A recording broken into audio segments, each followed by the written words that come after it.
I'm Miranda Rick. And I'm Sarah Wheeler, and this is The Mother of It All, where we take on motherhood through the lens of culture and culture through the lens of motherhood.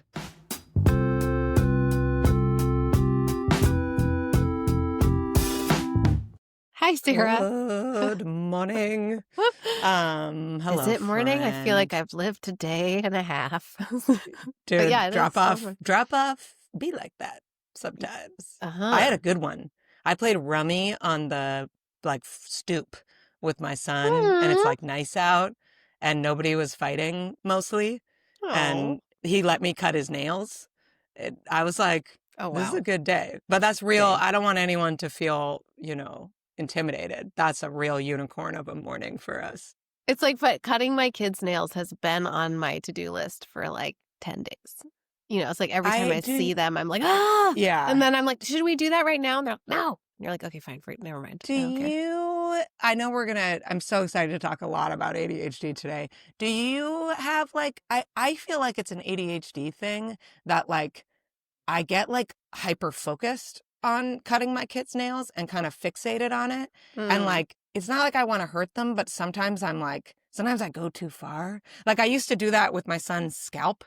I couldn't do anything but, I couldn't do anything but clean it. And then I'd be like, don't hurt him just because you like to get obsessed with things.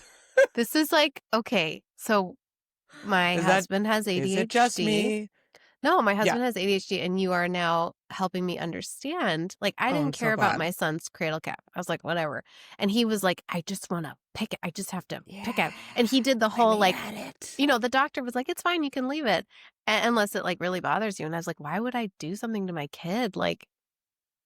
Why would I touch his head if I didn't have to? Right. And my your husband was like, doctor, of course it really bothers me. Oh my gosh. Every room I go into where a picture is slightly off kilter, I cannot listen to anything anyone is saying.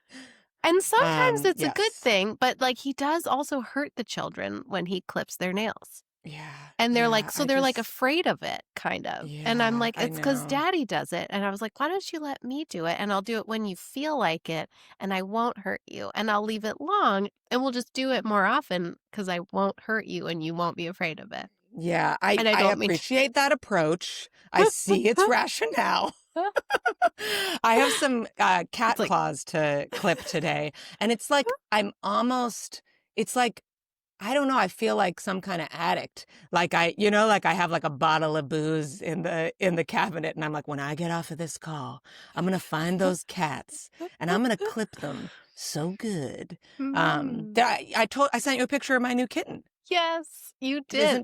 Doesn't she look like a Miyazaki kitten? She's all black, and she can't see her unless her eyes are open. Is that why it's Ume?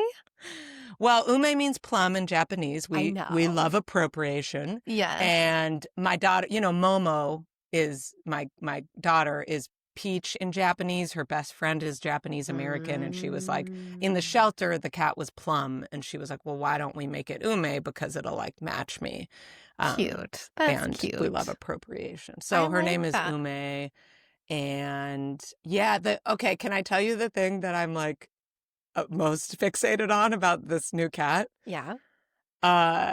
It's that they're always you have a cat. You have two cats, one cat. I had two. Oh, then Bill. No, I have. Wait, it's fine. Bill died a long time, or he died 2 years ago. Not in my lifetime of our friendship. No, but the kids. What's the one now? Buttercup or something? Buttercup. Oh, yeah. I nailed it. Mm-hmm. Wow, I'm so proud of myself. So you know about this, but I spent a lot of time on Reddit preparing for this second cat.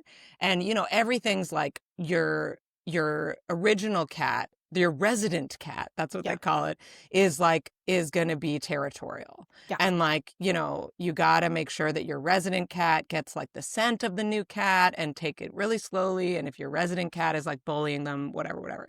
Mm-hmm. But my resident cat is the biggest goober in the fucking world. He's and we knew that he was just a complete innocent of all of God's creatures.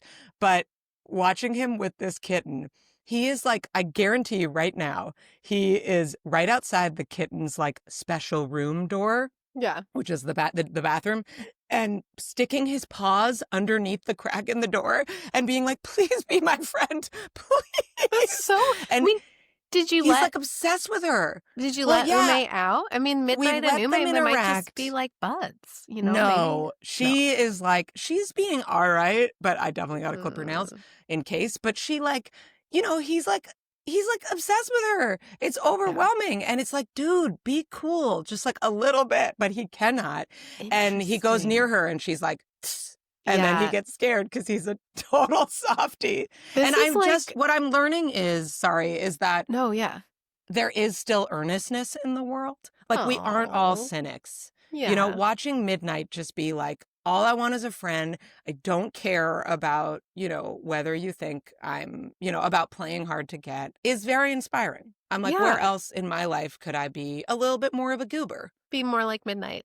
Yeah. Well, I'm thinking about, because Midnight's a boy and Ume's a girl, right? That is true. Well, I don't know their genders, but that is their sex. Yeah. Okay. So in my experience with cats, like the boy cats that I have known are like kind of goobers, like easygoing, kind of funny. Like, you know, I've had many male cats in my life and like over the years. And then the girls are a little more like the classic cat, I feel like, where they're like, get off, you know, like, give me your lap and like, and leave me alone, but also give me your lap and give me your pets until I'm done with you. And then I'm going to scratch you and run away. You know, like the girls are a little more I that. was seeing on many Reddit threads. And the boys like, are it was more a like, goober boy. Yeah. We Bill don't talk was enough like about amazing. gender and cats. Well, I mean, gender essentialism. That's what you're doing, by the way. But I do think it's I a know. trend. Well, Bill was like, rest in peace, Bill. Like, Bill was sweet. Bill. I mean, he looked like was he a real dum dum? Oh, he was I mean, he was kind of amazing. We got him when we lived in New York, and we had cockroaches in our apartment. Sure. And it looked very disgusting. And when we adopted Bill and Buttercup, who were litter mates, so we adopted them at the same time, like he would leap. Like he could get a bug like on top of the fridge. Like he could leap from the floor, like knock it out. And so Midnight loves eating a bee. I mean, it was amazing. Also, like literally we stopped finding cockroaches and we started only finding like half a cockroach, you know, That's which is disgusting. Better. It's better than really... than a live whole cockroach. Yeah. But anyway, but what Bill idiot was like, eats half a cockroach? Right. But I mean, Buttercup was like, I'm not messing with this. Yeah. Yeah. But you know, and then the other cats, like David, we've just had many cats, and I feel like the trend, you know, I don't mean to oversimplify, but I would say like it feels to me like the girls are smarter. Yeah. Yeah. And the boys are just... Where's the boy? We should get our friend Ruth Whitman to come out with boy cat mom. There you go. Yeah, because it's going to be different issues. Boy cat mom. Yeah, I was like cat boy mom. Boy cat boy mom. No, the cat. Well, the boy is a cat, but also we're not cats. All right, we got to workshop this. We obviously we need an editor and a whole proposal. Can I say one more thing about cats? Can you tolerate? I can talk about cats. We can start a whole podcast about cats. Okay, it is that I went to my first holotropic breathing workshop a couple weekends ago. And I did have some cat-related revelations, Whoa, and kind of visuals in my holotropic breathing session. What is holotropic? Is it like pranayama but called something else? No, it's like a therapeutic MDMA session without the drugs. It's like you get high with breathing. Kind of. Yeah. You like create this space. You have a partner. You're like on a mat. And then there's like some crazy ass music. I was like, I'm not going to be able to tolerate this music. This is not made for highly sensitive people. But if you're like in the breathing, you kind of get into it. Like a sound bath? Are they doing like No, it's not. It's like a soundtrack that is designed by a holotropic breathing DJ. And then you do like some specific like continuous breathing that's supposed to like get you into this kind of altered state. I kind of felt like I was like having one of those dreams where like you're a little bit awake. Yeah. That's what it felt like. A lot of shit went down. A lucid dream. Yes. It was like a lot of stuff went down, but a big motif for me was that I'm a cat. And when my son was little and having a really hard time, I sliced open my cat's stomach, kind of like the tauntaun Yeah. in Star Wars, Sure. Who that doesn't is know it. that Yeah, scene? okay. Yeah. And I like put him inside me and I Uh-huh. zipped him up and I carried him around and kept him safe until he could handle being on his own. And then he came out and was his own cat. And we were Wow. all dancing. Then I got to be a cat. He was a cat. My husband was a cat. We were dancing with a like blown up version of our cat.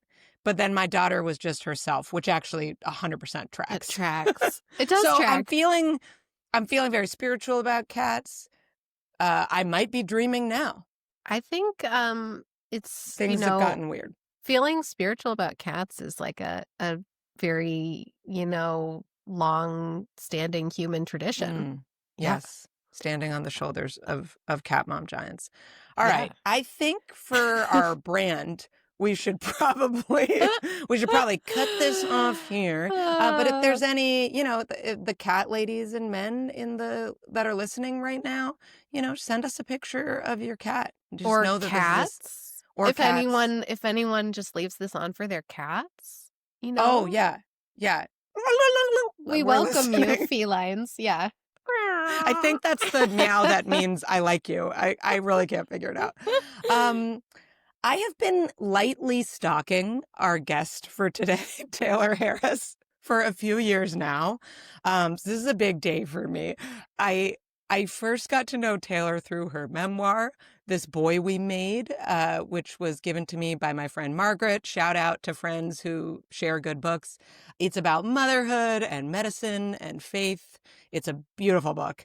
And as someone who spent their whole life working with neurodivergent kids and their parents, I was deeply impressed by her ability to tell her own story while respecting her child's autonomy and identity. I think that's always kind of a tricky thing for us writers who write about our kids, but have short stories that, are important to share. Now Taylor is writing a column for McSweeney's, a dream column for someone like me. You've always been this way. It's about being a late diagnosed neurodivergent woman, and 1980s preschool dropout, she says, who identifies every moment from her past that filled her with shame and mutters, "Yep, that tracks. I see it all now." Taylor, we're so happy that you're here today. Welcome. Thanks so much for having me. I just want to say, I respect your cat dialogue. I'm allergic to cats. Are you allergic to cat talk? I have not gone anaphylactic yet, so we're good. Are you a dog person, or where are you just with pets? Okay. Well, I had a hamster when I was younger, and my cousin let it out, and its feet got burned in the furnace, but it survived. Oh. Oh, God. Wow. So that was the end of that. There goes our content warning. I hope no hamsters are listening to this conversation. Okay. Only Get cats. off the wheel now. It's not worth it. I think you're saying not a pet person. I was not a pet person Okay, until but 6 we months do ago. have 2 dogs. Oh, okay. You buried the lead, Taylor. Sorry. But we got one in the pandemic because we were concerned about the kids' mental health. We got this giant black golden doodle named Bean. And then a year or 2 ago we got a little Shih Tzu, Shih Tzu poodle mix. Oh. Named him Pinto. Was that to give Bean a friend? Or you were just we're ready? This is gonna sound really selfish. We wanted a dog that you could pick up and put on your lap. Yeah. Yeah. And Bean is 75 pounds, so that wasn't happening. I think you're allowed to do that. I mean, what life was that dog gonna live that, Yeah. you did it dirty? You didn't. That's right. It wants to be on your lap too. Good choice. I think people should get dogs, especially parents should get dogs for selfish reasons. I can't tell you how many friends I know who are parents and completely buried and just got a dog because their kids wanted it and regret it deeply. So I I'm think glad there's you a have lot of purpose. dog regret in the parent community, I would say. I think we need to talk more about that. Yeah. Like, Yes. it's a lot of like puppy Support regret. groups. And I'm like, Yeah. yeah, a puppy is a baby. Like, you basically had another baby. Yeah, that's why I couldn't do the dog for a variety of reasons. It's just it is, I mean, it is Yeah. a You lot of can't work. like Do you find that, travel. Taylor? Can't like, Yeah, one time, Paul, my husband, he sometimes will work in a school and get like, nice gifts at holiday time. And he brought home Oh. these like wrapped chocolates. And I'm thinking like, this is not an issue. Like they are wrapped, they are in like saran, like this is like a basket situation. Dark chocolate, bean, like went up on the counter, got it, and you're going to the emergency vet. You're there till 2 in the morning. You know what I Yeah, mean? Like, it's yeah. $20,000. Yeah. right. And like he Also, that chocolate was probably good. You probably wanted to eat that chocolate, but it sounds worth it. They sound sweet. I like the lap that you have, the big one and then the lap one, variety, right? Yeah, and they have like voices, so like they have personalities. Like Bean is like an unemployed professor, and then like Pinto is like a little bit like not as like intellectual as Bean, and so he is always just like wanting to vape. And Toph, my son, says he works at the vape hut down the street. And he's just always like, when Bean is like going on and on about the world and the state of things, he's always just telling him to shut up. So it's like we have like our own like comic strip in our family. I can envision this good. perfectly. I do think the thing that I didn't anticipate that is great about having a cat was like how much the cat's personality would become like a shared joy between me and my kids. Yeah, we have a lot of songs we make up about the cats. We just watched like Hamilton because there was like the 10-year anniversary thing, and we have a lot of Hamilton spoofs about the relationship between the two cats. Like the old cat wants to be in the room with the kitten and stuff like that. So the unemployed professor I had questions about till you were talking about the kind of like ranting, and now I see it. Yeah, It sounds like a fun family activity. for sure. Well, Taylor, I've been wanting to ask you about your late stage diagnosis. I know you've been writing about it, and and I think there's probably so much more to say. And in my work, I see so many parents who discover their own neurodiversity through the process of getting their children assessed and supported, which feels like some of what happened to you. It seems like your discovery kind of came in waves, though. Can you talk about those waves? Yeah. Okay, so first I just want to admit that one reason I was sad I got diagnosed this way was because it felt not special. I was like, oh my gosh, I'm just another mom who got diagnosed because her kids got diagnosed. And like, I don't know what I wanted it to be. This But, like, is so Enneagram 4 of you. I know. I was You like, are oh, totally a not this 4. pipeline. But yeah, so it did sort of come in waves. Like I wrote the book mostly about sort of raising Toph, my son. And so he might have been like the first one. I don't really consider him a wave. We sort of knew there was some ADHD, but because of his more medical issues, they didn't want to treat it with like a stimulant because of his blood sugar issues. So that was sort of like, we know it's out there. We're not going to treat it medically now. We'll do the best we can. I would say the first big like aha. Oh, and sorry for listeners, if you haven't read any of my stuff, I was diagnosed with an anxiety disorder at like 15. And that I think that was legit. I know some people get diagnosed with that and it's sort of like, oh, actually it was autism. And I actually think that, I don't know how it all fits together, but that was important. Like I was having legit like, I don't hate on CBT in this way because I would have like a very irrational low probability thought of like dying and then sort of a panic attack. So I do think I fit that and it fits me. So that's sort of in my background. Like I'm just this highly anxious achiever. Fast forward, I write a book. Like it does fine. It's not like Elizabeth Gilbert's or anything, but I get but you like have to go through some weird ass shit to write an Elizabeth Gilbert book. Sorry, go on. I know my book is great. like eat, pray, eat again. Just eat, but eat.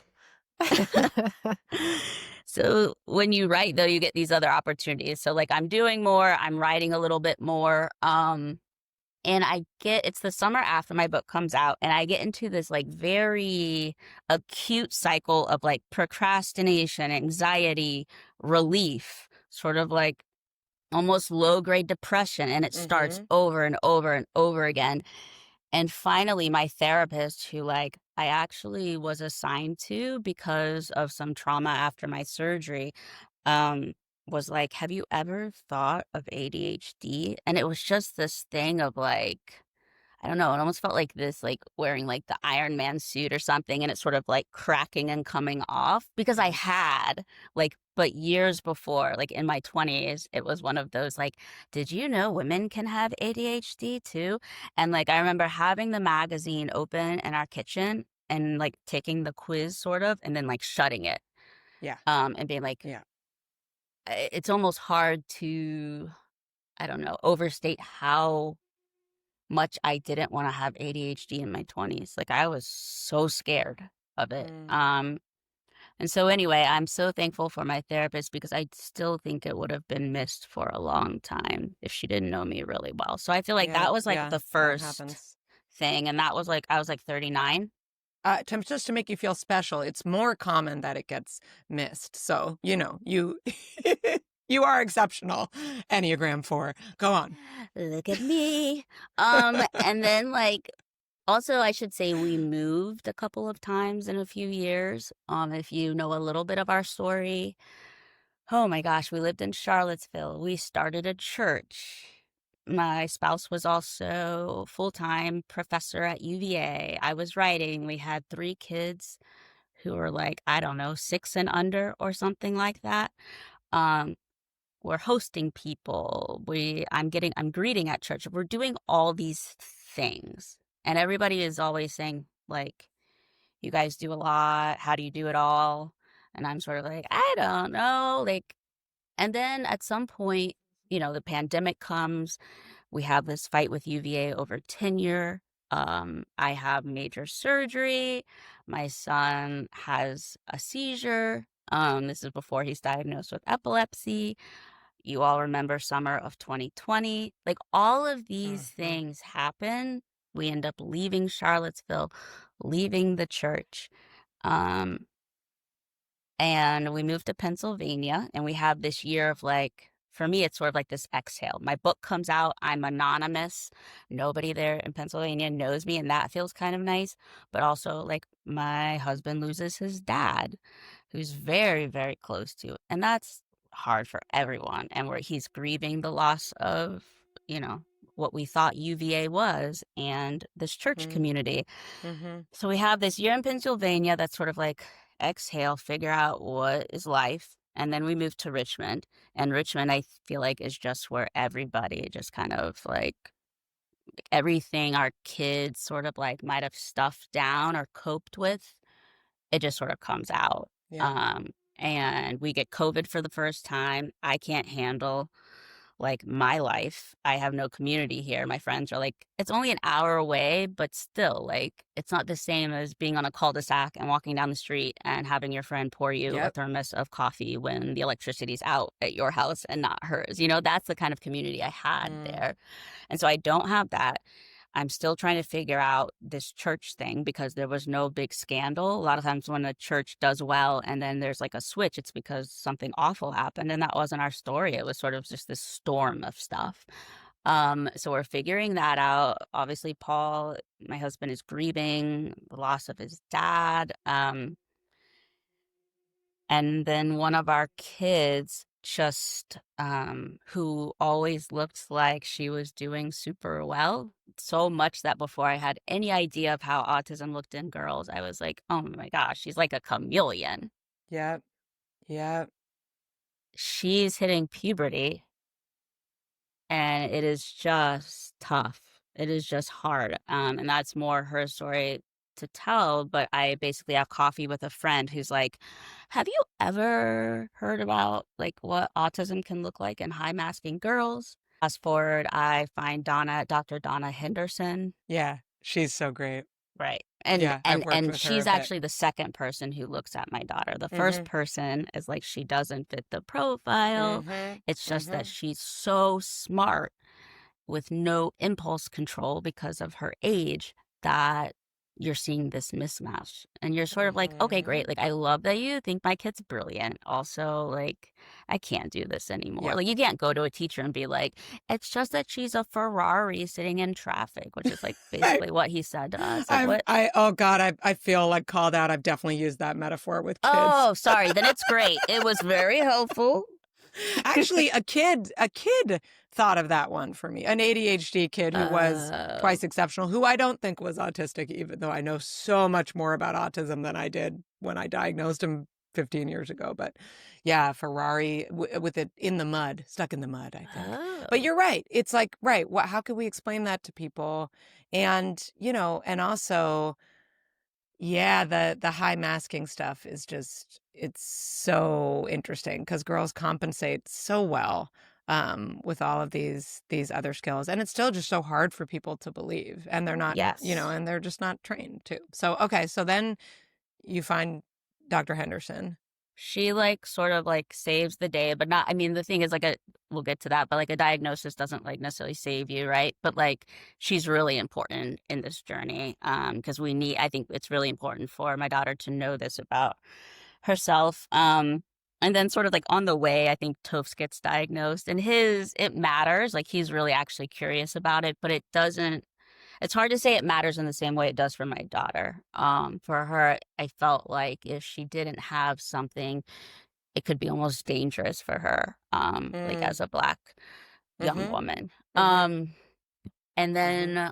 then, so after that, like I'm still scrambling. I'm in burnout. One of our kids has to, like, I have to find a very specific therapeutic program for them to get help.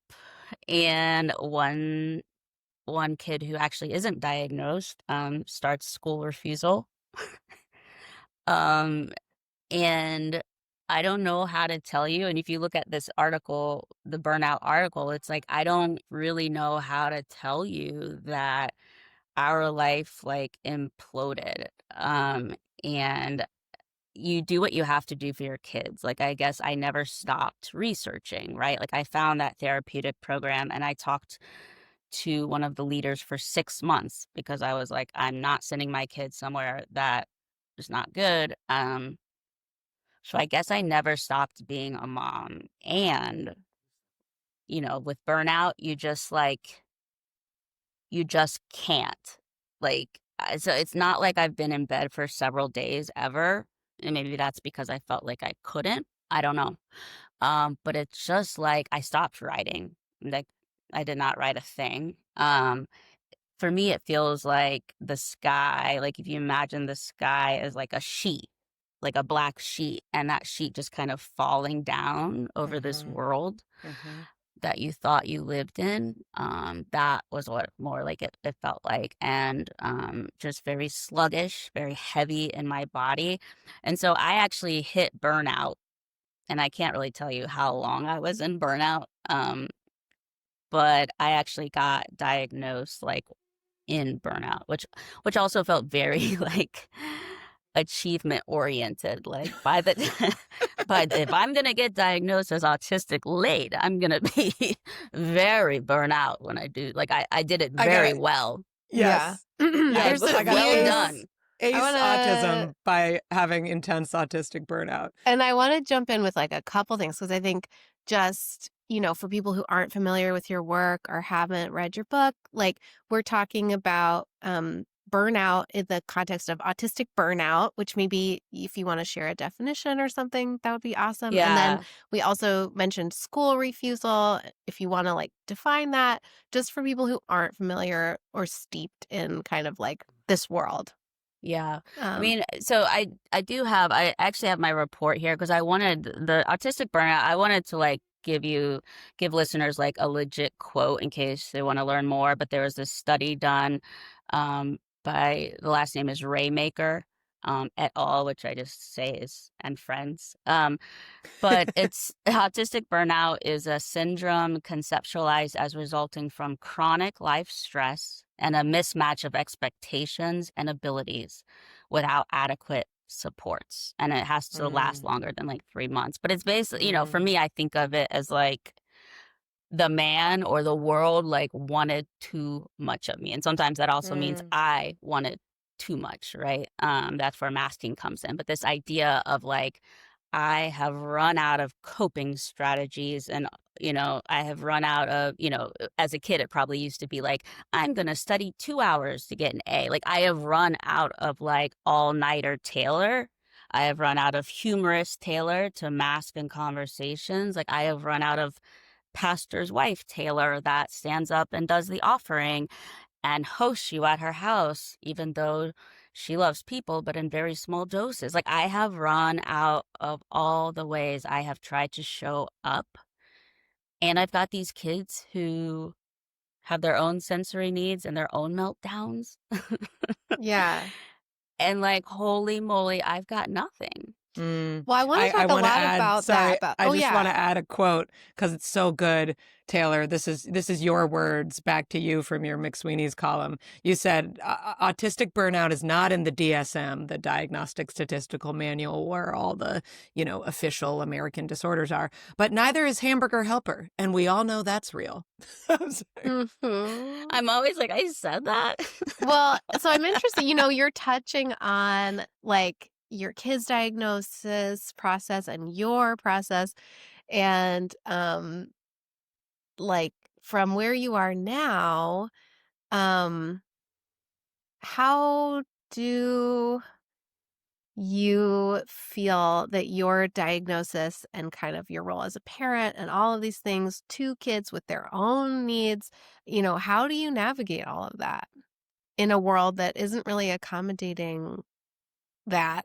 How does it look in your home? How does it look when you leave your home?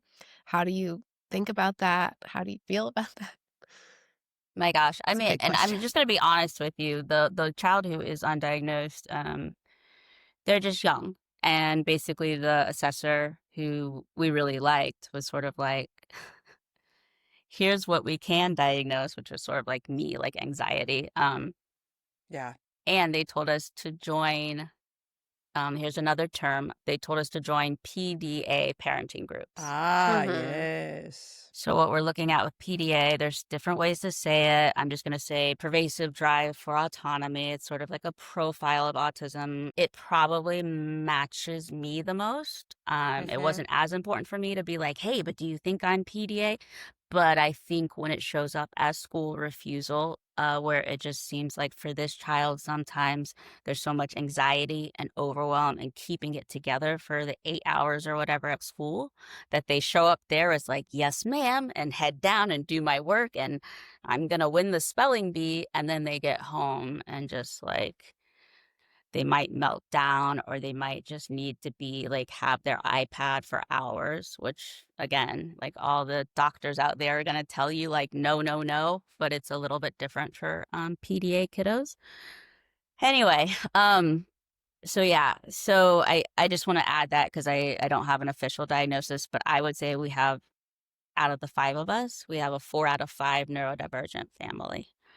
And your husband's just like out there on the corner making friends. Yeah, I'm like, someone check on Paul. Because like as hard as it is to sort of like be the neurodivergent spouse, because I have a lot of internalized ableism and shame, and the church didn't exactly help with that. I can't even wrap my mind around what it is like to be sort of like, we might make fun of like the male breadwinner, but seriously, to be the breadwinner and have to learn how to like reparent, like you can't parent your kids the way that you were parented, but you still have to show up. So like days where I could be like, I can probably take a day and be in bed. Whereas for Paul, that might be near impossible, or at least like 2 or 3 days in bed is going to mean like we can't have our lights on. Yeah, I have a good friend who describes herself as the only neurotypical person in her family. And by the way, like, I mean, I'm sure we would all enjoyed talking on and on about like, is everybody ADHD or Mm. whatever? And, you know, I think lots of people identify with a lot of this. And you know, when you see someone who's just like neurotypical, you know, and she just is, and like, it's just, it is true. She has her own things. We all do. But yeah, she carries a lot, you Yeah. know, because she, you know, in some ways it's easier for her to function. But it's also, it is hard to be the person that exactly like you said it, that if you took a couple days off, it would really destabilize Yeah. everybody. And now And so Taylor, just to oh, sorry. clarify, sorry, do you do you I use this terminology, but now I'm like questioning it or wondering what your reaction to it is. Do you identify as slash have you been diagnosed with AuDHD, which is the Oh. ship relationship, if people don't know, between being ADHD and autistic? Yeah, sorry, I tend Yeah. to, shocker, I tend to go, like, deep into detail and, like, miss the big picture sometimes, but yeah, AuDHD is definitely how I like or, like, triple threat, like the anxiety, Hmm. autism, ADHD, Yeah, um, that we need a ship name for that thruple. yeah, I mean, because Angst, it's angst. real. Yeah, yeah. Yeah, you and you know, ADHD is also one of those things, like I think you said in your column, like before 2013, you couldn't be Mhm. autistic and have ADHD. And you know, I do then, and actually that's true. You're not just kind of talking about culture, you are talking about the DSM, where we, you know, make these diagnoses that it was actually a exclusionary criteria that Mhm. you couldn't have both. So now we know that that's not true. And it is a really interesting kind of Venn diagram, this AuDHD um, kind of profile. And Yeah. everybody's different. But I think of it, you know, from the kind of professional standpoint, when I see kids and I see them as AuDHD, you know, I think a lot about both being wanting novelty and wanting sameness, you know? About um, needing stimulation, but also easily getting overwhelmed. What does it mean to you? Oh my gosh. Well, so I do wanna back up, and I wanna say that 2 of my kids are diagnosed AuDHD. Uh, I wasn't clear about that, and sorry, my ADHD, if you don't see the main point, I see all the things at once and they're equally salient. So please bring me back to the thing. yeah, like, I mean, I can't. I'm like, I'm looking at Miranda, like, can you steer the ship, my lady? I often Um, do that. Milady. Oh And my she will. goodness. And she will. Well, I'm just, oh, I'm just listening. It's all Okay, good. Captain. Yeah. What are we talking about? Well, we were, I think you talk about whatever is feeling really important to you, but I think that what I know that regardless of kind of we can talk about the weeds of the diagnosis, but I think also the kind of broader relevance of even families where they don't have diagnoses yet, because it's like it's such a process, and it's like your story reflects my own experience too, where it's like, I don't know, you feel like almost you could go to like so many different doctors and receive so many different diagnoses, and like mhm. all of that costs money and it costs time. You're talking about your own Mm. burnout as a, parent with your own neurodiversity. It's like that alone, it's like this could be your full-time life, just managing all of this, Bro, and it I thought you were gonna say job, and it's really important because no, seriously though, because my therapist has started to be like, here's what you're gonna do. Like, not only do you need a schedule, honey, because left to your own devices, Honey like, bear.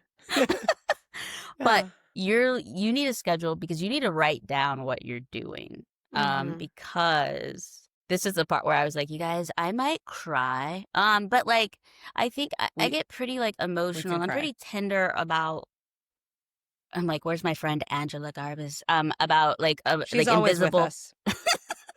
Mother Angela. I'm pretty tender about emotional labor, invisible labor, cognitive labor. Yeah. I do, and this isn't like I'm gonna toot my own horn. But I struggle with being seen, I think, and the things that I do that are hard to put in a resume or aren't going to necessarily bring in money, but I think are like foundational to raising kids. I'm like, what's healthy? I don't know. I won't say like healthy kids, but just being attuned to your kids. Yeah. One of my friends who's also like a late diagnosed AuDHDer is like, I'll write her, I'll be like, this happened and this happened and this happened. And she'll be like, love is always the goal. And that might sound sort of like corny or whatever, but that is one of those anchors for me. Like, Taylor, love is the goal. And I do not nail it. Like, because one of the things that we all have differences on is sound. And I mean, so we've got like echolalia and we've got like misophonia. And we've got What's people both. misophonia? It's the sound when you hate the sound of like chewing, especially, right? And like cringe. It's like you can't stand it, like the sound of other people. I might have that. Okay, sorry. Go on, Taylor. No. Yeah. So you're all dealing everything with you're different saying sound is like, sensitivities. I mean, I think that a lot of people, right, where you have siblings, I hear this a lot in my own life, and I see it in my own home, like where one kid is a trigger for another kid. Yeah. Or for yourself. And Yeah. it's like, that is, I mean, dinner for us lately is both kids in headphones. Yeah. And that's I'm the one in headphones most kind of a bummer, but it's also okay. I mean, it is. Yeah. And, just I think that what you're saying, though, makes a lot of sense. And I come back to that a lot, too, where I really believe that, when you said raising healthy kids, I was trying to think of a different word because you were sort of struggling with that word. And I was thinking about just loved kids. Mm-hmm. Yeah. Yeah. Well, and isn't it love to kind of be able to be seen for what you need and get what you need, which and be might yourself be to at home. not hear somebody's annoying chewing. Yes. I want to go back to your therapist. Repeat yourself. Yeah, or repeat yourself over and over. I need to sing a lot out loud. And that's a problem. I'm like, you're one of those. Exactly. You're like, I have to leave. I'm sorry. Signing Something off. came up. An emergency came up. Get the headphones tighter. I know. But Taylor, I want to go back to your therapist. They sound love lovely. her. Yes, I too have a therapist. I wrote a essay about her on Mother's Day that was kind of intense and made my mom feel bad. I was like, oh no, she's not my mother. She just really helps me with some shit. But she has also encouraged me to write down the shit that I do. And I think there's a lot of reasons for this. But what I hear in this exercise you're describing, you can tell me if I'm wrong, is like kind of like a bearing witness to yourself. And all of the maybe validating like I am working, but also whether you can take like whatever our definitions of what work is out of it, just like look at all I'm doing, look at all the caretaking I'm doing, look at all the problem solving I'm doing. And I think about, I can't reference anyone, but I know there've been like badass feminist artists, in the 70s and stuff who did whole art projects that were just like, time logs of the domestic tasks that they did. And there's something kind of, I don't know, I guess I'm kind of religious, but maybe not. Maybe I have a different definition of this than you do, but like there's something kind of holy in witnessing like that. I agree. And I like that you use that word because it feels like that. But I think we have to face the ableism in ourselves, right? Which I am never going to show up and be like, "Hey guys, I'm free of ableism," right? Like that was another like it shocker. Happened. The last bits fell out in the night. Yeah. You know what? That's a wonderful point. Yeah. And people who love us aren't either. Like the most one thing that I struggle with. And Sarah, I loved your newsletter on like RFK Jr. a while ago and sort of like whatever the F he is, like I don't want to be that. And I think he's worth talking about because he does have power, right? So I'm not like saying like he's not important. I'm saying that and part of this is privilege, right? Like I'm still going to take Tylenol, whatever.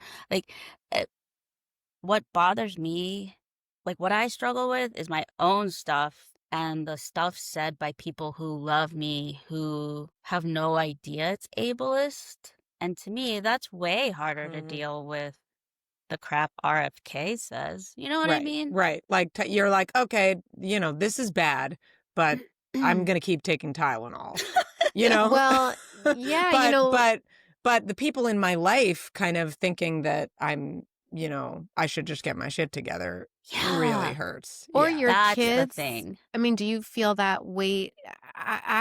Do you feel like a buffer between your kids and the world, especially because you have a direct way of understanding kind of maybe what they're experiencing to some Yeah. extent? I mean, and that's a lot of pressure.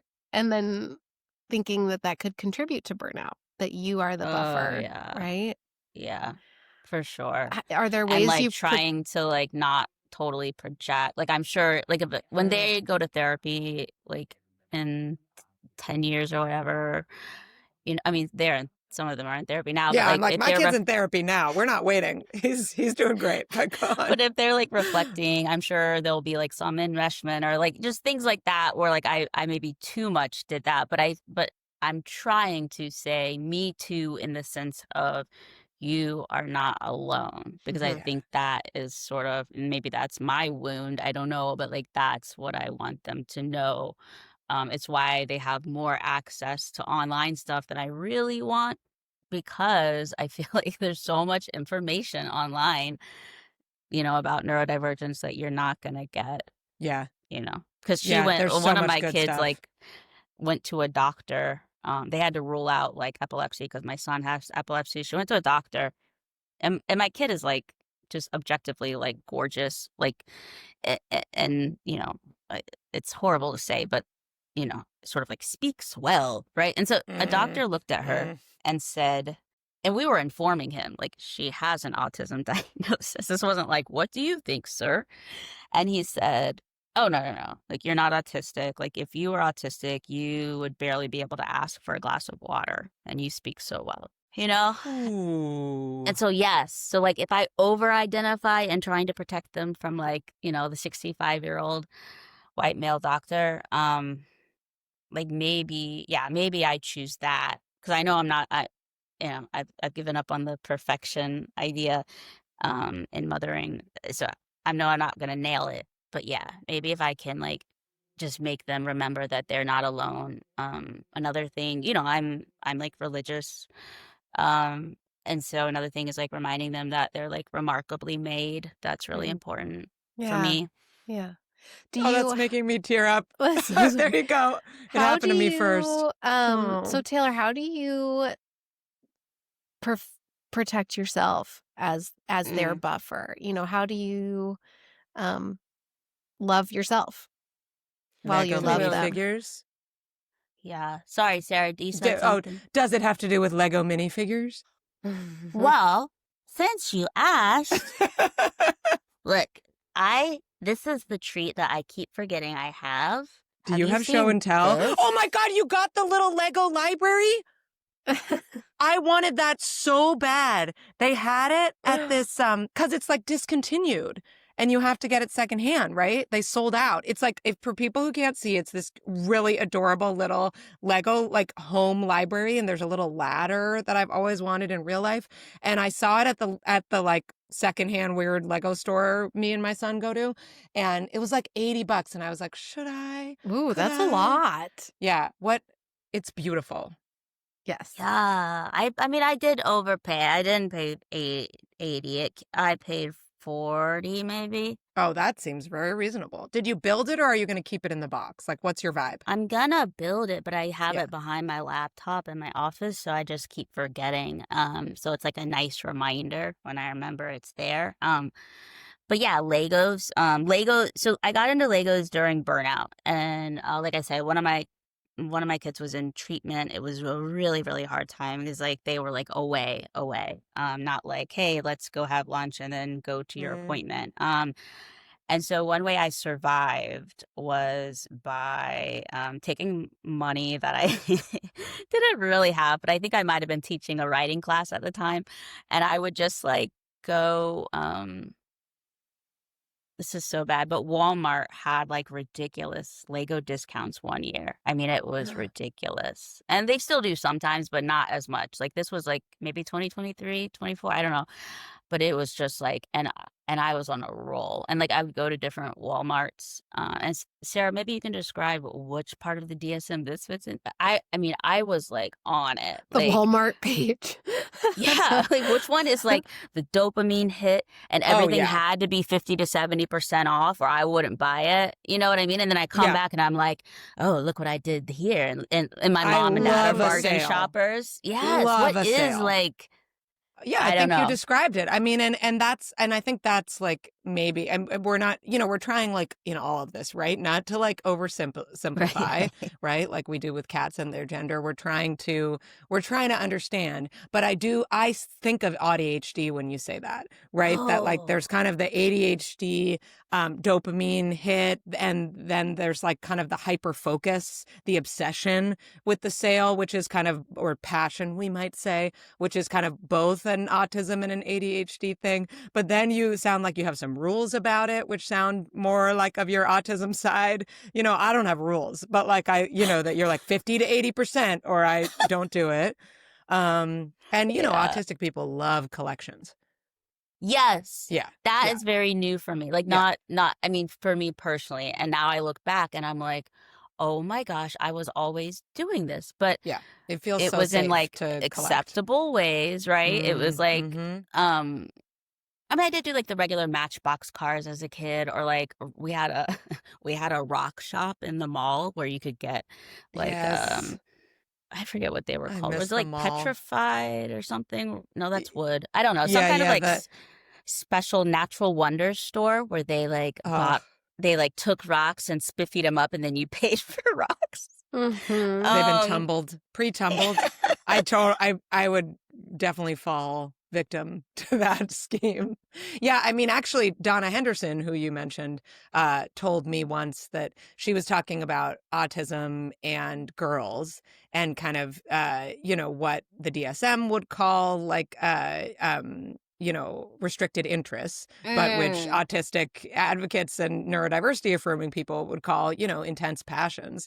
But that how often girls, because of how we're socialized, we won't always kind of be obsessed with the kind of collections that people would be suspicious of with us, even like a Lego thing for a girl, right? We understand that that's like not okay. But what we'll do is have like girl coded passions, but way more intensely. Like that's like horse girl to the next level, is like, all I want to draw is horses. All I want to, and it's not just like I do it for 6 months and then I move on to unicorns. It's like, I am devoted. So I don't know if you experience that. Yeah, I mean, just a little bit. Like if I take you upstairs, I wish I could right now. So my husband, Paul, I only give him one type of gift. Like I just stopped even trying. He gets a pair of sneakers every holiday. I only right now I'm wearing Nike Kill Shot 2s for women, and they also have to be about half price for me to buy them. My oldest has a pair of Nike Kill Shots. Like anyway, I can just tell you every shoe that I buy for every person. Oh, these are cute shoes.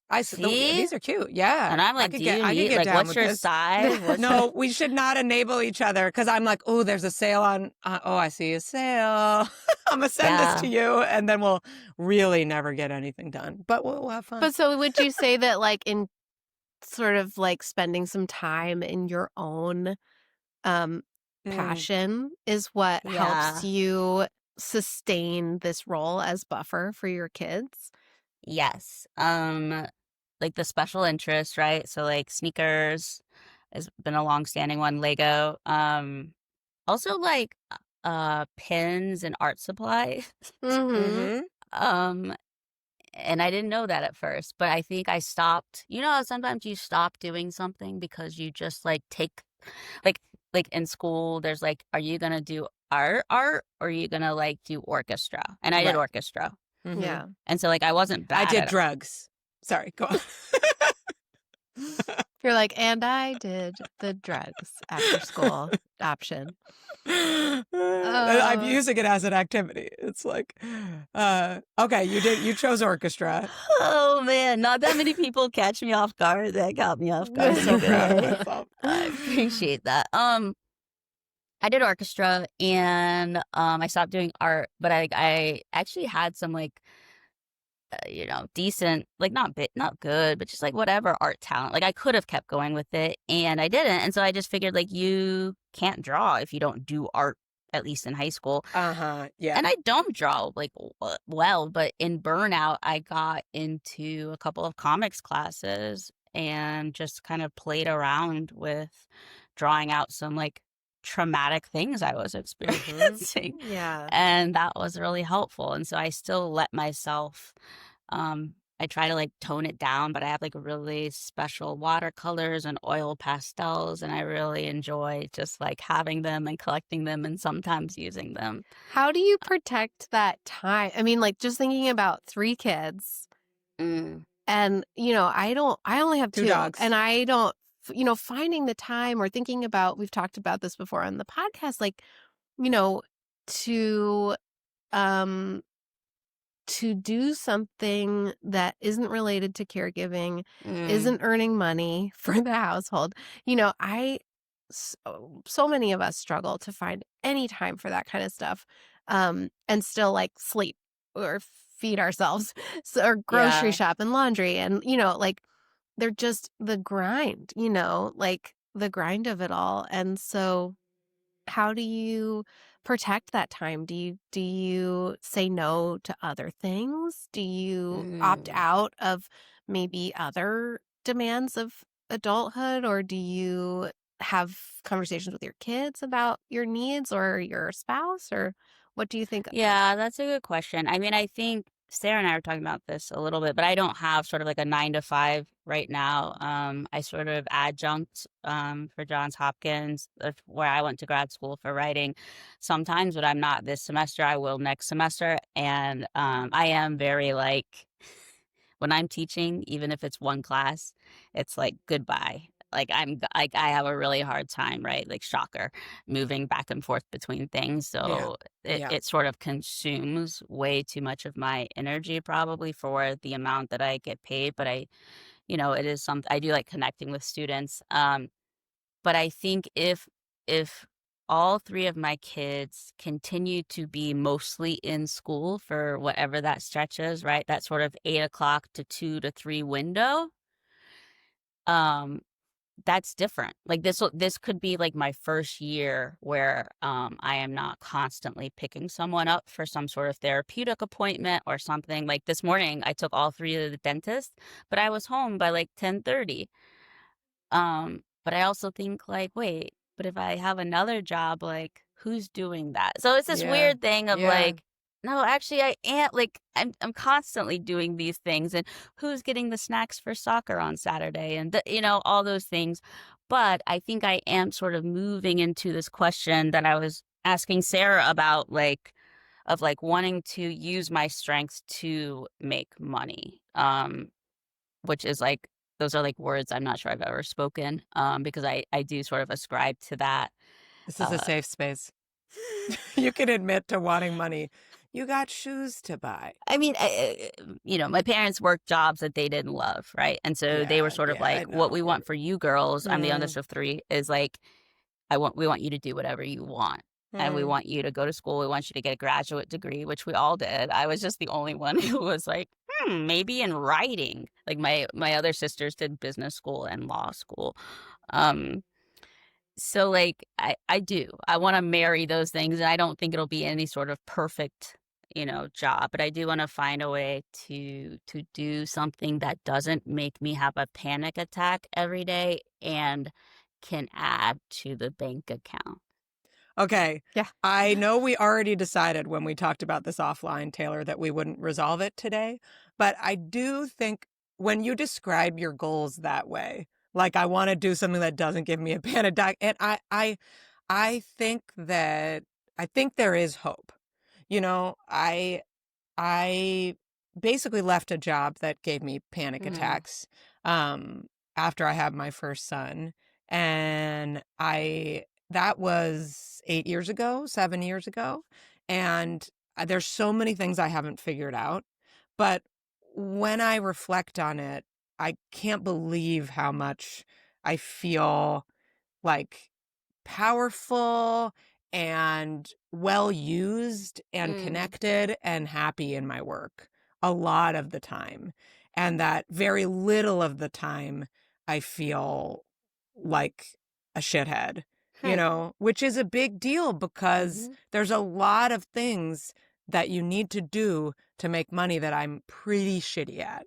And it's not like a linear process. It kind of comes in waves, and then I get a little more ambitious, and then I get scared or whatever. But I do think, and I've started to do more like kind of workplace coaching for neurodivergence, and I think there is a way, and I would never say it's easy, but I'm excited for you because like to be in that place where you have a little bit of capacity for newness and the drive to try that out and the understanding that you are an Enneagram 4. Sorry, coming back.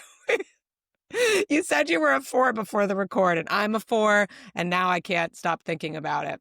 But I think it's helpful. I think that shit's helpful too, in addition to the AuDHD stuff of like, okay, what do other people like me find useful? What do they get rid of? And does that track for me?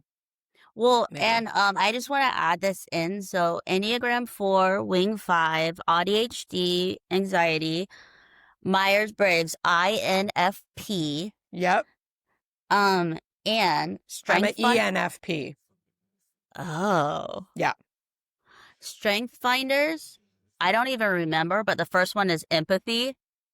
For all of you who think autistic people don't have empathy, it's just like too much empathy sometimes. Yeah. Overwhelming empathy. The remaining 4 are something like intellect something like perfect something with teeth for anyone who isn't watching. And like but it's basically like saying like knowledge hoarder. Like buyer of books. Like right. Well, that's a bit of the Enneagram 5 too. It's a little bit of the autism. I mean, again, if these things don't help you, don't do them. But if there's wisdom in that, well, we were talking about this on our last round. We all just want to understand ourselves, and these are all just like different ways. But not everybody does, right? Yeah, and I think that has like been a big right light bulb it's for true. me. Like yeah. Can I say one more thing about this question that you asked, Miranda, about like how do you find the time? You can reality check me on this, Taylor, but a reaction I was having, like a little bit definitely for you, projecting. Again, tell me if I'm right. We're all trying not to project while understanding and empathizing, but also for myself was like, I don't have a choice. I have to find the time. I have to take care of some of this shit or the burnout, like you said, happens. I cannot stuff it down. Maybe I could for a while, but we've learned the impact that has. So I do put stuff off. I miss things. I drop balls. And I used to feel really bad about that. And sometimes I still do. But I think I got to a place where I was just like, that is absolutely just a necessity. Because if I don't have some joy in my day, I will just like decompose. Yeah. That reminds. Did you see the Thunderbolts movie? No, but I'm intrigued. Oh, you by have this to go connection. see it. They talk. I mean, Toph is the one who made me watch it last night. Is that the one with Florence Pugh? I don't know. I'm terrible. I think so. I think like that. But basically, like they talk about the void and they talk about stuffing it down and whether or not you can, and then like people just like disintegrate. That's wild. Oh my God. But anyway, they incepted me. Yeah, I mean, I feel like that's. I'm a superhero fighting. I feel like they were villain. Talking about me in that movie, and I think I'm at the place where like I want to do a little bit more. But I resonate with what you said about like then I get more ambitious and then I get scared. Like, I think I'm in a place where as long as the kids are mostly in school, I'm ready to do a Yeah. little bit more. But it is scary because Yeah, you do, it as is. soon as one of my kids fell into like a shorter bit of school refusal recently, I could feel it in my body, and I was Yep. like, "Which way is this going? Like, does Yep. this mean I'm home every day, like home every day, like not going out writing, Yep. at the coffee shop? Like that means like it changes everything, and that Right. that You happened. can't rely on it. Yeah. No, Yeah. Yeah. On and that space. so I don't want to Mm-hmm. stay there if she's okay and she's back in school and things are okay, but it is hard. Yeah. Yeah. I think there's something for every family in that. Like, I know for whatever reason, sweet Miranda's family is like always sick. And I've watched you, Miranda, and you've talked about this, just like feeling like you've got some space for something, you take on another job, and then it's like everyone has 2 overlapping illnesses and a month is kind of gone by. And so when you have neurodivergent kids, when you have kids who, have anxiety, even if you take yourself out of the equation, there's more unpredictability. And how do you I think I struggle as an ADHDer with like, it's hard enough as it is for me to make a plan and dedicate myself to something. And Oh then my when it's gosh. interrupted, I'm like, well, I'm never doing that again. Yes. Yes. Or if I have expectations and it doesn't go Right. like it's a bad Right. surprise, I'm like, oh, well, why would I ever try to do that again? It could be like drinking water, like that tap water was bad. I will dehydrate now, Yes. like it just changes everything. And sorry, this might be unrelated, but one thing I wanted to say that feels really important, Miranda, you asked about like sort of family and what it looks like. And I mean, it looks like the inside of our minivan. It looks like chaos and chicken nuggets. But Toast found a bag of like smart popcorn that was like sealed, and it was like, okay, you can eat it. And he was like, it's from March. Like, I was like, maybe that not. feels reasonable. Probably fine. I think expiration dates are like the man's prison to try to get you to buy more smart. Especially for sealed popcorn. Yeah, seems popcorn is fine. But like, so it's usually pretty chaotic. But like, one thing that is really fun and I think life-giving and that I wouldn't trade is like my oldest 2 have phones now, and so we have this text thread called Walmart Buddies, because I was going to Walmart to buy Legos and I would drag them with me and they'd be like, don't you already have that set? And so we have a text thread and we just like share, I mean, dumb stuff, but like just like neurodivergent community memes, but like also sometimes really important things like, like I said, like you're remarkably made. I want you to remember this, or like a lot of times it's like looking at there's an Instagram profile where that's like presenting this spoon to the autism community, and it's like, do you know about this thing? Like, I know. Oh, spoons or about like literal spoons. But so is it be related to the like spoon theory stuff? The spoon theory is like there's an origin story you can find online, but the idea that, disabled people talk about like only having so many spoons in the day, and are you going to use your spoon on that? And I'm out of spoons. But what's the physical spoon? Yeah, thing? what's the Instagram thing? I want to be on that. I also want to be on Walmart Buddies, but I'll let you have that. It's like, that sounds like the most beautiful family space. It makes me so happy for you as a mother. And when I think about myself as like having, your kids are a little older than mine, I'm like, oh my God, to have a text thread like that. That is, that part is sweet. So I don't really understand it yet. I haven't like dug into it, but it's like everybody who comments has very strong opinions about a certain spoon. And so I don't know why this relates specifically to autism. But like, it'll be like, it'll present a spoon. Maybe it's like got like a very thin neck on it. And people would be like, what's even the point? Like, look at that skinny neck. Or they'd be like, okay, possibly for pudding or tea. Or people would be like, just like the vomit emoji, like, never, get rid of it now. Love it. So it's just like weird internet, right? Like, it's like my friends and I my friend shared this, like, you probably know about this, but There's like a weird online community. I shouldn't say weird. There is an online community, but I think it's weird. Well, I where think they weird's a good word. talk So about, you well, can I say don't know it. if this is good. They talk about celebrity height. And it's all like theory based, right? And they're all like, how tall do you think he is? And then like as celebrities age, they also discuss like how much they've shrunk.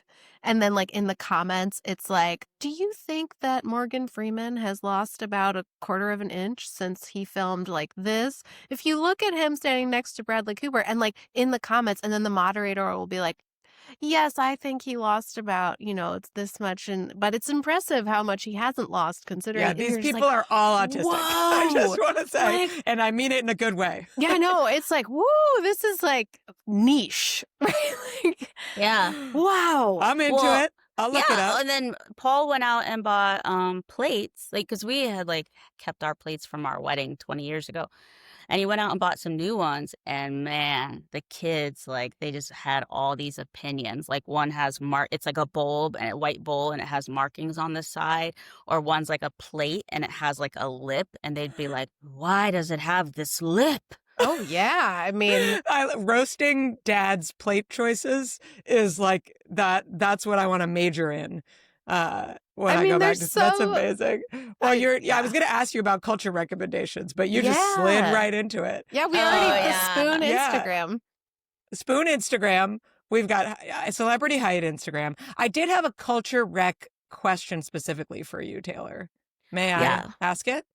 What? Yeah. Okay, we share a love of 90s R&B, the greatest genre of music of all time. Yeah, this is going to be impossible. I already know. I've learned this from the internet. Which 90s R&B act, alive or dead, in their prime or now, do you most wish that you could see in concert? And I'll let you make the concert as neurodiversity friendly as you want. There can be like a sensory, you can bring your headphones, it could just be a few people, whatever you want. I think I'm going to nail this. But I don't know, like, sometimes I get confused with the years, but In Vogue. Oh, Funky Divas era?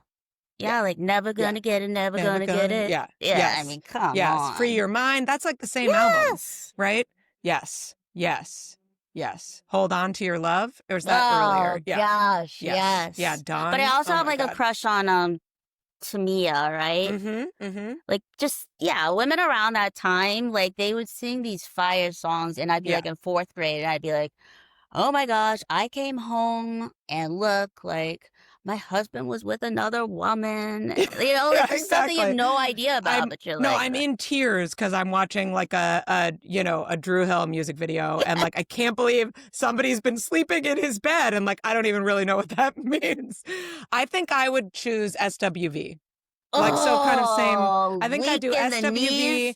If I could hear Weak and like all of those harmonies live, the way I would be transported immediately back to like the 6th grade playground where we were all taking our t-shirts and tucking them up through the neck and down, so they like became a crop top bra thing, and huddling in a circle and singing Weak. Okay, so wait, let me ask you this. Actually, that's where the concert would be if I'm getting to choose my concert. It would be on my middle school playground with only the kids I liked there, SWV in their 90s glory. Wait, so did you go to like a racially, ethnically diverse school? Are you just a white lady who's obsessed with Black culture? Yes. I grew up in a city. I went to very diverse schools, and like the dominant, I guess there were a lot of cultures because it was a city, like it was kind of cool to be anything, but like the mainstream culture that I gravitated towards the most was like, hip hop and R&B. Wow. I watched a lot of BET after school. I went to like a sleepaway camp that was for inner city kids where I was like the only white girl, and I had a lot of like I didn't have identity confusion, but I think I had identity jealousy kind of in a way, not to downplay, the difficulties of the Black experience. But like, I think I saw some of my Black friends and was like, they like have something. They have this shared thing that I don't have, and I want that. But I also just have always found that music kind of more compelling than other things. And Okay, that makes Yeah. sense because that was like my music at home or like with cousins or sisters. But then at school, I knew I think so I know like white grunge alternative music because of my surroundings. Oh, yeah. Yeah. Yeah. That's interesting. Yeah. So a real mix. Mm-hmm. Or like my Mm-hmm. oldest sister, big Debbie Gibson fan. Yeah. Yeah. Yeah. I mean, some things are for everyone. Well, Taylor, we gotta let you go. You have just given us so much of your time, and I would like to continue many of these threads. Come to Portland, come to Oakland. Yeah. My son and I are working on a Lego minifigure lending library There's that one will be here. paired. There's Yeah, one here no, too. it's not there anymore. I think it got taken down. Maybe there's still one. It But did we get were inspired by some- Portland It got a because little, yeah. Portland is cool. We're going to do one here in Oakland, and I'm going to pair it with a caregiver little free lending book library. Aw. So we'd love to have you. Yeah, look, I'll bring this. This was the one I was gonna show you all. What you got? It's this is not a minifigure, but it came with one of the sets, and it's my favorite because it's like Is the it a sort tiny of hot dog? yes, Oh, and it makes I me need think it. of it makes me think of my dad because like he will like you can be on the side of the road with like a lap desk and a microwave, but if you have a sign that says like hot dog or sausage, like my dad will try it. I love that about him. So I love every It's- hot dog. it's like my shout out to my Midwestern dad Oh, it's right beautiful. here. Little hot dog stand, like sandwich board, and then a tiny hot dog. Oh, please, yeah, don't put that in the little lending library. Hold on to that tight. Maybe buy Definitely 10 of them don't. if they're on Yeah. sale. We're so grateful to you for coming and talking to us. I really recommend Taylor's McSweeney's column. It covers so many things we talked about today, things like sisterhood, neurodivergent sense of justice. That was something I really related to. And she puts that out every few weeks. And Taylor, do you want people to follow you anywhere else? I mean, look, I'm on Instagram at writing for ice cream, because one of my other special interests is ice cream. But I can't, whatever the content is, it just is. You get all of me. Get what you so, get. Yeah. Yeah. Okay. We'll find her there. We're so grateful to you. Thank Thanks you so for much. We'll having see you me. again. I had so Hopefully much soon. fun. Let's do it again, and I sort of mean it. Not just saying that as small talk neurotypical. You're not just masking, trying to be a good girl. Thank you. We appreciate that. Thank you. Thanks, Taylor. Thanks. We'll see you next time. Bye. Thanks for listening to The Mother of It All. And like my mom always said, love is the goal.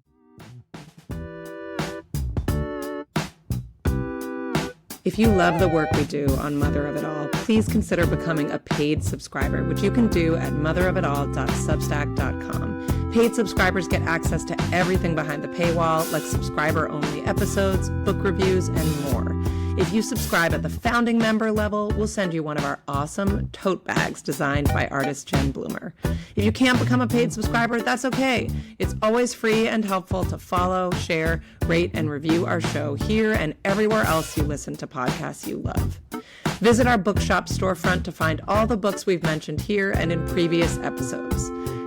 Visit motherofitall.com to send us ideas for a future episode or learn more about the show, and follow the podcast on Instagram at The Mother of It All. Bye.